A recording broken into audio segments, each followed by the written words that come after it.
data. Okay, the next I have to do, I'm going to create a new sample. Okay, and here I know that I have 4 layers. Okay, one layer is silicon, is the substrate. Okay, so here's substrate. Onto the substrate layer. Where the hell is this?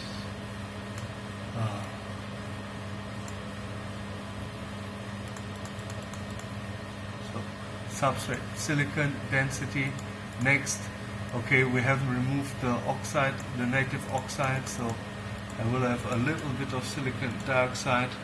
Then the next is my layer, which is, I assumed, amorphous cobalt. I've written this into the software, so this is not there. Remember, this was the trick with the just density and no other parameter. And then the capping layer was tantalum. Okay, here I need to put it all onto density, and here I can give in the thicknesses. The substrate you can't alter because that is really thick. Negative oxide layer is 1.4 nanometers.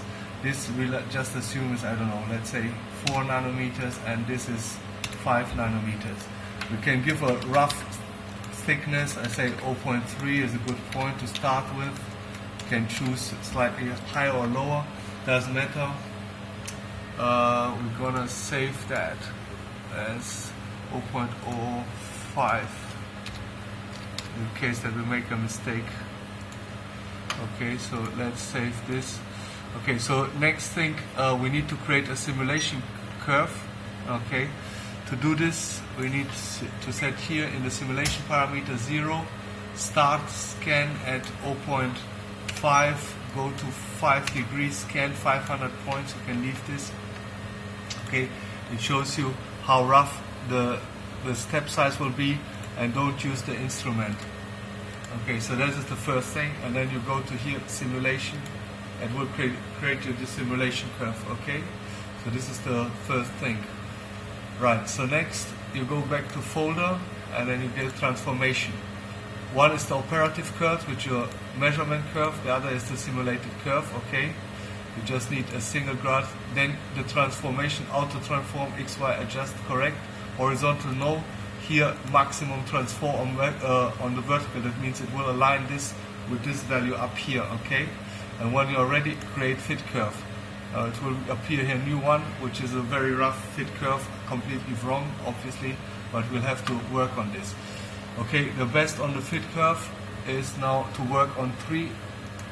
Okay, so we're going to put here the sample, here I'm going to put the plot, and here is the fitting parameters, how many fittings. I use generic algorithm that is the best, so that you don't run into local minimas. Here you can say, you can also speculate here by shift. You can say here I want to fit from here to here because the rest is uninteresting for me. Okay, so save this, and now you can start. Basically, I would start with the thicknesses first. Even so, okay, I'm gonna go here the tantalum layer, anything from 1 to, I don't know, go crazy 20. The same here from 1 to 20, and it will narrow it down obviously. And here's the start fitting button, and we'll start operating here and see what matches. If you think it's not good, you can alter it yourself. So obviously this is not a good solution. Okay, so I will change this here. I will put this, I know that this is closer to 5, so I'm gonna give it a more that was a, and then here I'm gonna go again from 1 to, let's say, 15. Let's not exaggerate. See, that wasn't a good fit, right? You can see, so now we start to get something, right? Looks more, it's not there yet, okay, but we are closer, right? The other one looked really unbelievable. Okay, so you can remove this, and now we can try, for instance, to fit the roughnesses. Usually here as well, I just start with, I let it a bit free space because you don't know what you expect.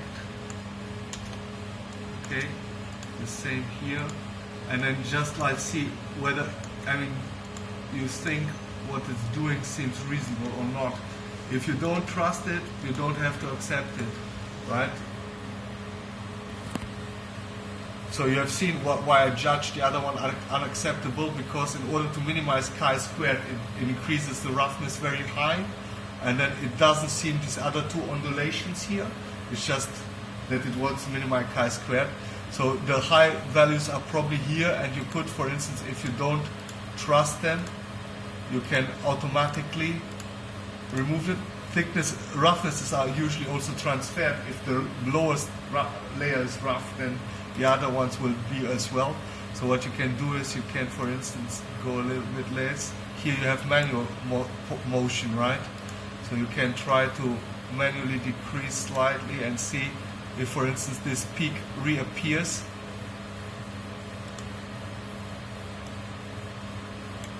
If you don't trust, so here is your peak again, okay? So we could live with this.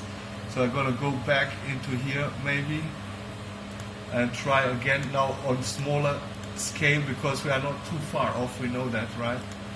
So let's try this again.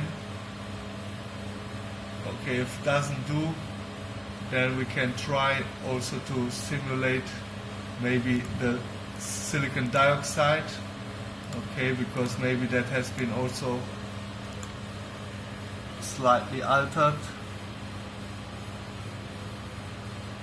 And overall the fit is not bad, but it's still not exactly there. Yeah. So I think, you know, you have to. And this is still not fully there, right? And that is my suspicion. So what you can do is maybe also the density. Sometimes of the top layer is the poorest.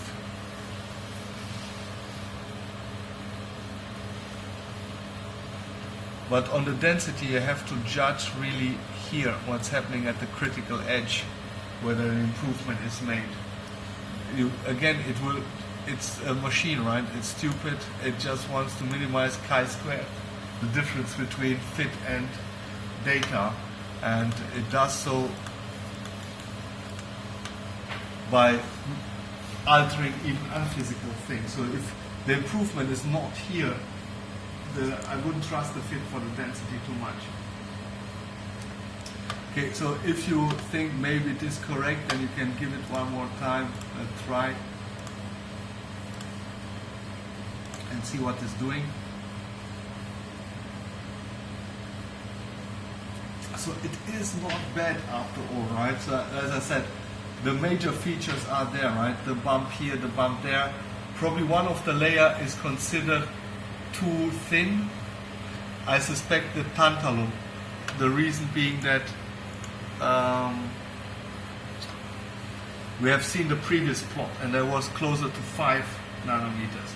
So if you're not sure what you can do, so okay, we can save it, and we can see how much it alters if I